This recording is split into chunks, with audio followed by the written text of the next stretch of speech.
大家好，我係節目主持柴宇漢。呢一個節目會以深入淺出嘅方式介紹汪精衛嘅詩詞之外，亦都會介紹汪精衛嘅第一手資料，令到觀眾更加認識汪精衛。歷史係學習人類活動嘅記錄，令到現代人可以鑑古知今，防患於未然。而第一手資料包括咗筆記、日記、遊記、族譜同埋回憶錄等等，都係歷史重要嘅佐證。經過學者不斷嘅搜尋，然後將第一手資料公諸於世，正可以發揮鑑古知今嘅作用。以研究汪精衛嘅著作為例，其中一本就係《汪文星日記》。喺8年抗戰嘅時候，汪文星就喺書中第一篇嘅日記嗰度寫出：敵機來了，企喺地牢下邊太耐，悶得發急，偷偷跑出地牢嘅洞口，仰望着藍色嘅天空。汪文星一句敵機來了，一針見血咁樣指出日本嘅戰機係敵機，而汪精衛就回應這一段寫得極好，足以反映汪文星同埋汪精衛對8年抗戰嘅想法。以上係汪精衛同埋汪文星兩父女喺日記入邊嘅對話，從未喺2024年之前公開展示，就可以知道第一手資料可以不斷推陳出新，反映唔同人士嘅想法。汪精衛就係其中之一個人。除咗日記之外，仲有回憶錄同埋遊記都係重要嘅第一手資料。例如汪文星嘅丈夫何孟衡寫成《雲煙散憶》，翻譯一場戰爭的開始，都係重要嘅記錄。先說《雲煙散憶》，其中一節就係寫出1935年11月1日汪精衛被行刺嘅經過。我立刻趨前，正好見到傷者，即係汪精衛，從救護車移落嚟，放至輪床上，身上冚住灰色嘅氈，左額角血跡模糊，但係精神好清醒。一見到我就講：阿傑，唔使驚，我冇事，佢哋打我唔死。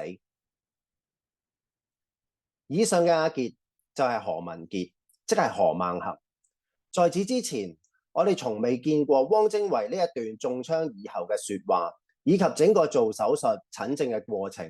呢一啲都被何孟衡一一記錄喺《雲煙散憶》入邊，作為重要嘅佐證，記錄汪精衛一次被行刺嘅經過。至於汪精衛其他被行刺嘅經過，包括1939年3月20日喺河內被行刺，結果令曾仲明被誤殺，真相可以喺《雲煙散憶》呢一部嘅回憶錄入邊一一呈現出嚟。再說一場戰爭的開始，何孟衡翻譯作者格蘭姆貝克喺1937年7月7日盧溝橋事變之後嘅種種實況，其中耳聞目睹嘅經歷包括咗第一次聽到槍聲是7月12日嘅早晨，以後幾日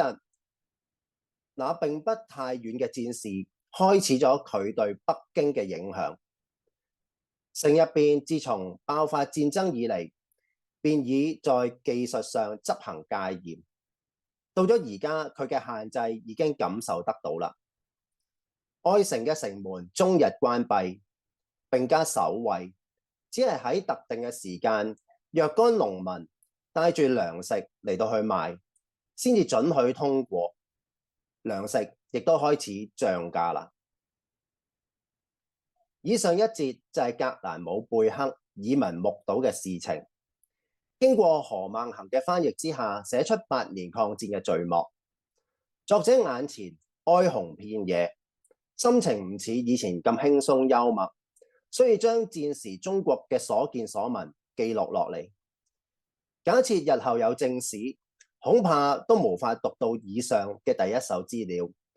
全因為各黨各派都會有自己嘅想法，忽略其他著作嘅重要，希望觀眾可以仔細參考。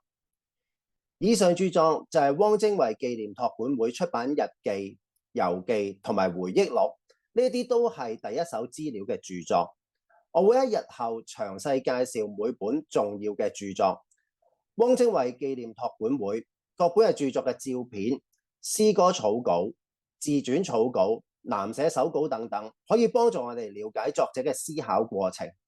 至於信件，更加係我哋日後工作嘅重點，所以即將出版嘅生平與理念，敬請各位留意。